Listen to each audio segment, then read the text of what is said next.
مسلمان سمجھتے ہیں کہ اللہ کی قدرت زمین سے غلہ اگانے تک ہے. نہیں، اللہ کی قدرت زمین سے غلہ اگانے تک نہیں ہے. زمین سے غلے کا اگنا یہ تو قدرت کے تعارف کے لیے ہے، نہ کہ قدرت. نہ کہ قدرت تو قدرت کے تعارف کے لیے ہے، نہ کہ قدرت ہے.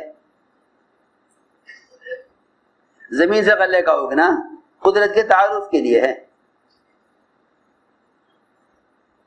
اللہ تعالیٰ نے نمرود کے غلہ بند کرنے کے بعد اللہ تعالیٰ نے مٹی سے بھری ہوئی بوری جسے گھر کی مرمت کے لیے لایا گیا تھا، اللہ نے اس ساری مٹی کو آٹے میں تبدیل کر دیا.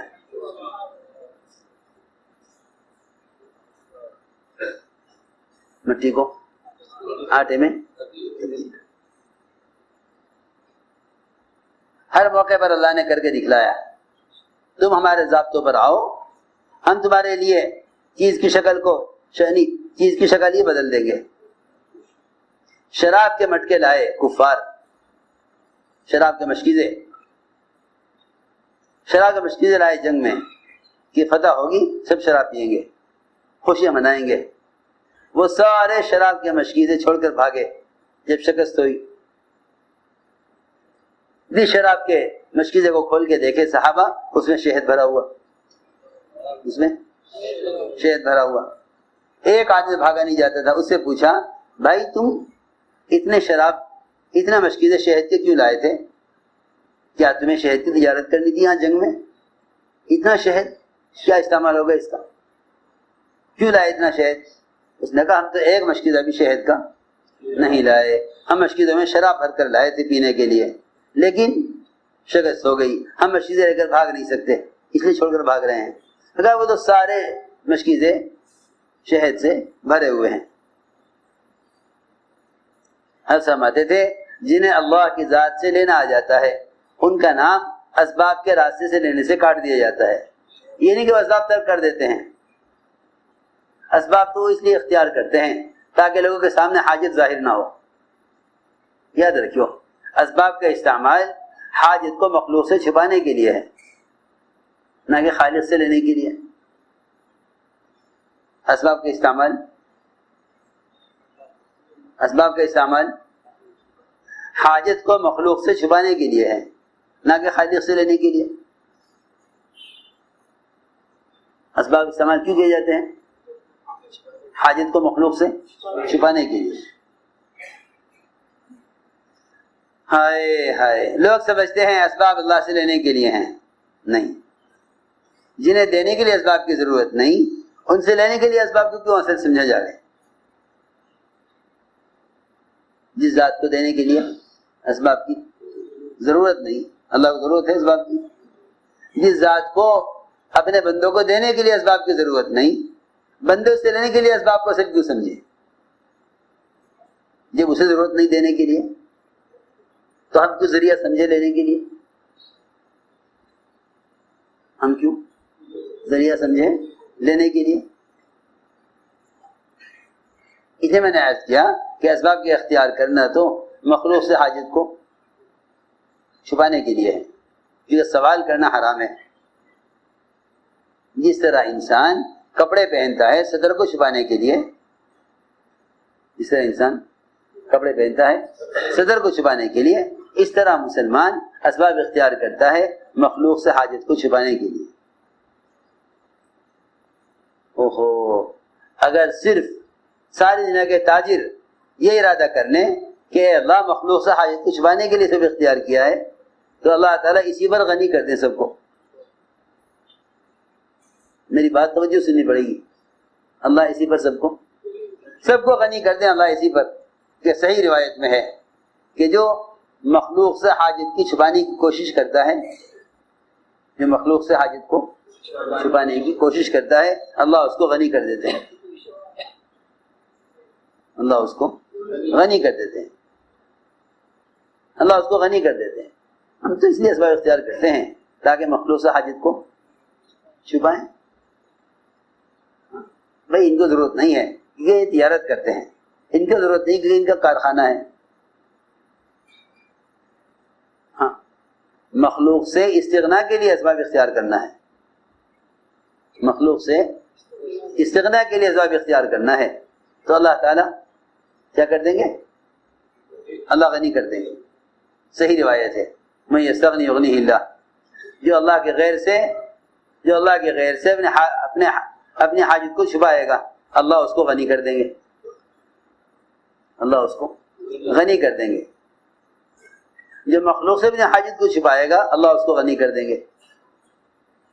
تو میں عرض کر رہا تھا کہ ابراہیم علیہ السلام نے جبرائیل سے مدد طلب نہ کی، حال یہ تھا، تقاضا یہ تھا اس وقت تو مدد لینی ہے، کیونکہ اللہ کی طرف سے آئے ہیں، اللہ کی طرف سے آئے، مدد لے کر آئے اور مدد پیش کر رہے۔ یہ امتحان تھا، یہ امتحان تھا۔ ابراہیم علیہ السلام اس امتحان میں بھی کامیاب ہو گئے، اس امتحان میں بھی کامیاب ہو گئے۔ نہیں، ہمیں آپ کی حاجت نہیں ہے۔ جبرائیل نے کہا مجھ سے نہیں کہتے تو اللہ سے تو کہو، مجھ سے نہیں کہتے تو اللہ سے تو کہو۔ ابراہیم علیہ السلام نے فرمایا کہ اللہ کو تو میرے حال کی خبر ہے، باخبر کو کیا خبر کروں، باخبر کو کیا خبر کروں، اسے تو معلوم ہے جو کچھ ہو رہا، سب ان کے لیے تو ہو رہا، سب کچھ انہی کے لیے تو ہو رہا، ان کی ذات سے ہونے کی وجہ سے یہاں تک پہنچے، ان کی ذات سے ہونے کو، ان کی ذات سے ہونے کو کہتے تھے اس لیے یہاں تک پہنچے، ان کے غیر کے انکار نے یہاں تک پہنچایا، اب ان کے غیر سے مدد کیسے لوں، ان کے غیر کے انکار نے یہاں تک پہنچایا اور اب ان کے غیر سے مدد کیسے لوں۔ اللہ تعالیٰ نے آگ کو آگ رکھتے ہوئے اس کی خاصیت کو، اسی گرمی کو ختم کر دیا، آگ کو ختم نہیں کیا، آگ کو آگ رکھتے ہوئے یہ بتانے کے لیے کہ قدرت مادی شکلوں کے ظاہر نہیں ہے،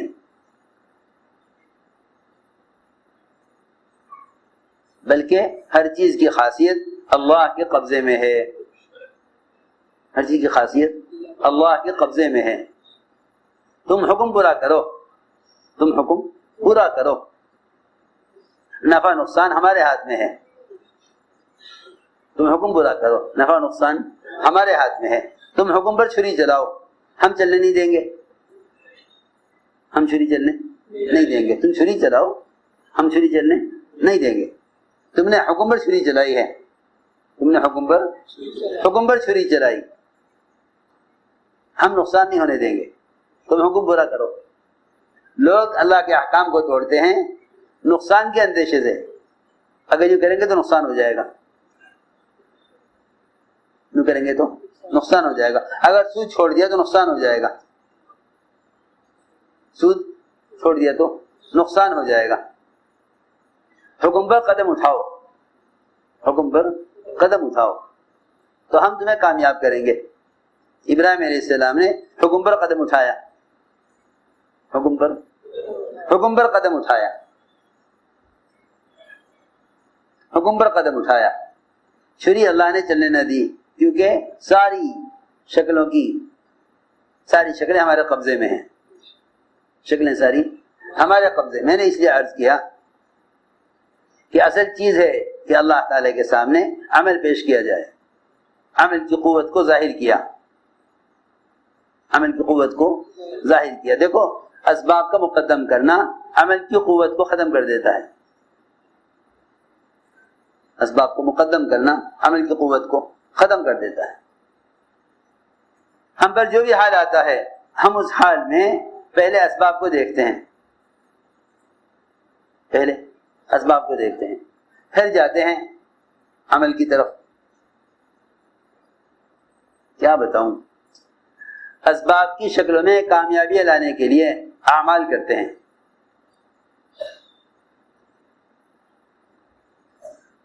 اسباب کی شکلوں میں کامیابی لانے کے لیے اعمال کرتے ہیں، حالانکہ عمل سبب میں کامیابی لانے کے لیے نہیں ہے، عمل اسباب میں کامیابی لانے کے لیے نہیں ہے، بلکہ عمل براہ راست حاجت کو پورا کرانے کے لیے ہے۔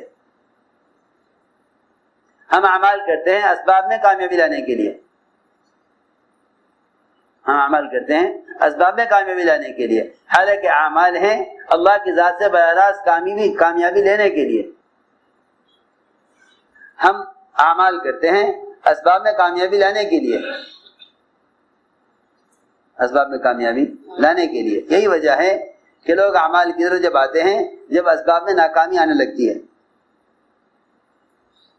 اسباب میں ناکامی آنے لگے، پیسہ لگایا دکان پر، دکان ڈوبنے لگی، اب آئے گا نماز کی طرف، اب آئے گا نماز کی طرف، یہ اب آیا ہے نماز کی طرف جب دکان ڈوبنے لگی۔ ہم اس وقت آتے ہیں عمل کی طرف جب اسباب میں عمل کے ذریعے کامیابی نظر نہیں آتی، پھر آتے ہیں عمل کی طرف۔ حالانکہ میں عرض کر رہا کہ عمل سبب میں کامیابی لانے کے لیے نہیں ہے، بلکہ عمل اللہ تعالی سے براہ راست کامیابی لینے کے لیے ہے۔ وہ چاہیں سبب دیں یا نہ دیں، وہ چاہیں سبب دیں یا نہ دیں۔ اللہ اکبر، بے شمار حاجتیں تو ایسی ہوں گی جنہیں اللہ سے کے بغیر پوری کریں گے، کیونکہ سوچنے کی بات ہے جب حاجتوں کے پیدا ہونے کے لیے اسباب نہیں تو پورا ہونے کے لیے اسباب کیوں ہوں گے؟ عجیب بات ہے، حاجت کے پیدا ہونے کے لیے تو اسباب ہے نہیں، وہ تو خود ہی ہو جاتی ہیں، اور پورا ہونے کے لیے اسباب چاہیے، یہ کیا بات ہے؟ ہمیشہ یہ بات ذہن میں رہے، اللہ تعالیٰ کے یہاں حاجتوں کے بھی خزانے ہیں،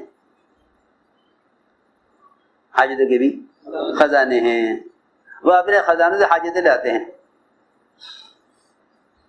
اگر عمل پر آ جاؤ تو اللہ حاجتیں پیدا ہی نہ کریں،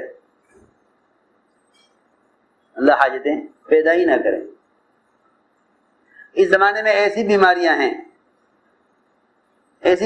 ہیں کہ جن کا نام بھی کوئی نہیں جانتا، ڈاکٹروں کو بھی فرضی نام رکھنے پڑتے ہیں۔ جو بیماریاں 10 سال پہلے نہیں وہ آج ہیں، جو بیماریاں 50 سال پہلے نہیں وہ آج ہیں، ڈاکٹروں کو نام رکھنے پڑتے ہیں نئے نئے۔ بعض بیماری کو تو کوئی نام ہی نہیں ہوتا، کہتے تھے یہ تو نئی بیماری ہے، حالانکہ جسم پرانا ہے، جسم پرانا ہے، نئی بیماری کیوں پیدا ہوگی؟ معلوم ہوتا ہے کہ ایسا نہیں ہے کہ بیماری تھی تو اسباب نہیں، بلکہ اللہ رب العزت بیماریاں خود پیدا کرتے ہیں۔ اگر عمل پر آ جاؤ تو بیماریاں پیدا ہی نہ ہوں، کیونکہ ہر عضو کی بیماری کا پہلا سبب اس عضو سے گناہ کا ہونا ہے۔ جس طرح نئی نئی شکلیں گناہوں کی پیدا ہو رہی نا، اس طرح نئی نئی شکلیں بیماریوں کی پیدا ہو رہی۔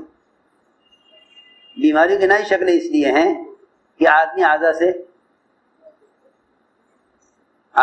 سے نئے گناہ کر رہا ہے۔ جتنے نئے قسم کے گناہ کرو گے اتنی نئے قسم کی بیماری آئیں گی۔